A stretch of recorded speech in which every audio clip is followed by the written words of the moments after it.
يا عبادي الذين آمنوا إن أرضي واسعة فإياي فاعبدون كل نفس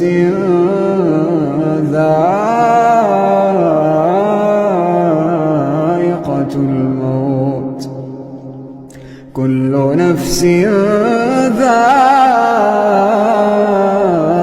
الموت ثم إلينا ترجعون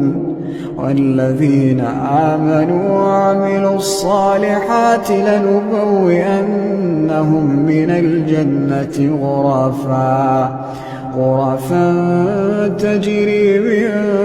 تحتها الأنهار خالدين فيها نعم أجر العاملين